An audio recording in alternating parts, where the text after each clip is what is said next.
In Vedic astrology, the placement of Ketu, the south node of the moon, in the 12th house is widely regarded as one of the most spiritually significant positions a person can have.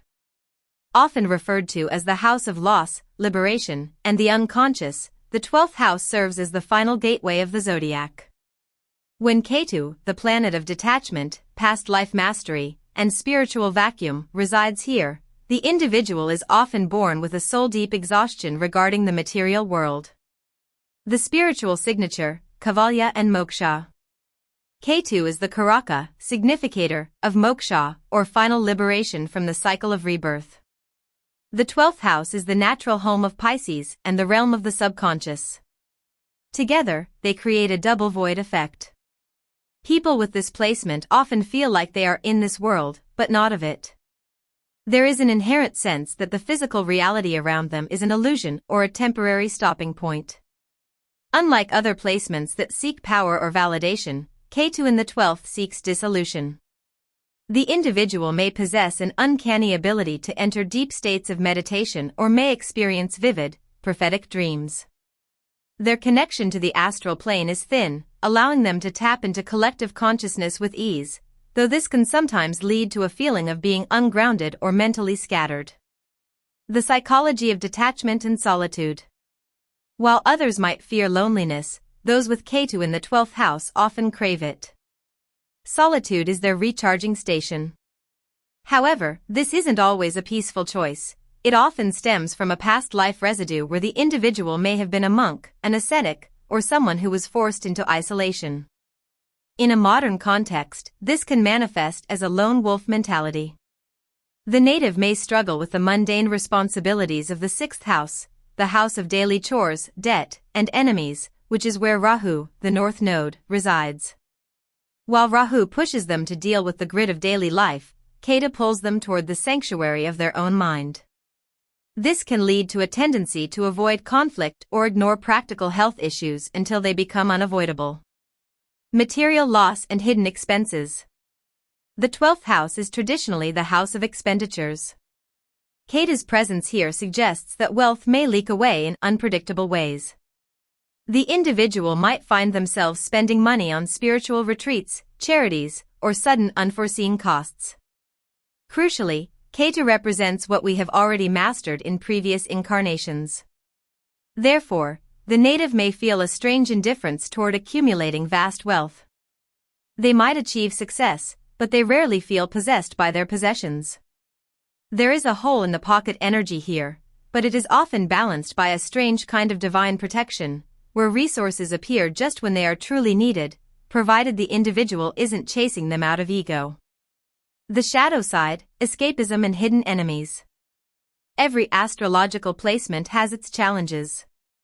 For Ketu in the 12th, the primary risk is escapism. Because the material world feels heavy and abrasive, the individual may be tempted to check out through sleep, substance use, or excessive daydreaming. There is also the theme of hidden enemies.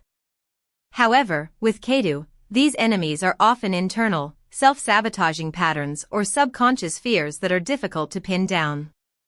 On a physical level, this placement can sometimes indicate issues with the feet or sleep disorders, as the 12th house rules the extremities and the state of bed pleasures and rest. The path toward integration. To find balance, the native must learn to bridge the gap between Rahu in the 6th and Ketu in the 12th. They must use their spiritual insights, Ketu, to serve others in the practical world, Rahu. Ultimately, Ketu in the 12th house is a gift for the soul. It provides a get-out-of-jail-free card regarding the heavy karmic attachments that plague others. By leaning into their intuition and practicing selfless service, these individuals can turn their natural detachment into a powerful form of compassion, moving through life with the grace of someone who knows exactly where they are going when the curtain finally falls. When Ketu resides in the 12th house, its flavor is heavily influenced by the zodiac sign on the cusp. Since Ketu tends to bridge the physical and spiritual, the sign determines how the individual detaches from reality. Aries. The soul is weary of battle. There is a subconscious desire to stop fighting and asserting the ego. These individuals may have been warriors in past lives and now seek a quiet, peaceful exit from competition. Taurus. Detachment from material comforts and physical security. The person may feel a strange indifference toward luxury or find that no matter how much they possess, it doesn't provide true inner peace. Gemini. The mind seeks to go beyond words. After lifetimes of intellectualizing, the individual now finds that silence is more profound than speech. They may experience spiritual insights that are impossible to describe. Cancer. Emotional withdrawal is common. The native seeks to find home within themselves rather than in a physical family or location. There is a deep, psychic sensitivity to the collective mother wound or family karma. Leo. A past life history of power or royalty leads to an indifference toward fame in this life. The individual may shy away from the spotlight, preferring to be a hidden power or a silent observer. Virgo. This is a complex placement because it forces the person to let go of their obsession with perfection and logic. The spiritual path here involves accepting chaos and realizing that not everything can be fixed or categorized. Libra. Detachment from the need for partnership. The native learns that their ultimate other half is the divine. They may feel a sense of independence even within a marriage, or prefer a solitary path. Scorpio. Highly psychic and occult-oriented. Ketu is very comfortable here, diving into the deepest mysteries of death and rebirth. This placement often grants profound X-ray vision into the human psyche. Sagittarius.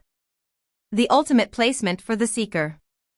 There is a natural wisdom regarding religion and philosophy, but a rejection of dogma. The person seeks the truth directly, bypassing the need for a formal priest or guru. Capricorn. Detachment from worldly status and career ambition. The individual may find that the corporate ladder feels hollow.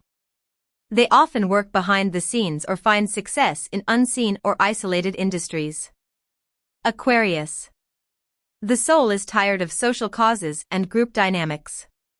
While they may still help humanity, they do so with a sense of detachment, preferring to be an anonymous benefactor rather than a leader of a movement. Pisces. Ketu is in its own element here. This is the most otherworldly placement, indicating a soul that is very close to completion. The veil is extremely thin, and the native may feel more at home in their dreams than in waking life. The transit of Ketu through the 12th house, lasting approximately 18 months, is a profound period of karmic pruning. While transits of Saturn or Mars might feel like a frontal assault, Ketu's transit is subtle, internal, and often invisible to the outside world. It is a season of closing doors, settling debts, and preparing the soul for a new 18-year cycle. The dissolving of attachments. When Ketu enters your 12th house, the universe begins to withdraw the glue that holds your material desires together. Projects, ambitions, or even relationships that previously felt vital may suddenly seem lackluster or unimportant. This isn't necessarily a period of tragedy, but rather a period of disinterest. You are being asked to evaluate what is truly essential. For those heavily invested in the material world, this transit can feel like a series of mini-losses. Money might be spent on unexpected wasteful expenses, or plans may dissolve at the last minute. The lesson here is non-attachment. Ketu is teaching you that you cannot take your baggage through the narrow gate of the 12th house. The psychic awakening. Because the 12th house rules the subconscious and the dream state, a Ketu transit often heightens intuition to an almost uncomfortable degree. You may experience vivid or prophetic dreams. The boundary between the waking world and the astral plane becomes thin. A need for isolation. You may find yourself canceling social plans, not out of depression, but out of a genuine need for psychic space. Re-emergence of the past, old memories, ghosts from your past, or unresolved traumas may surface. Ketu brings these up not to haunt you, but to provide an opportunity for final closure. Health and the body. Physically, the 12th house rules sleep and the feet.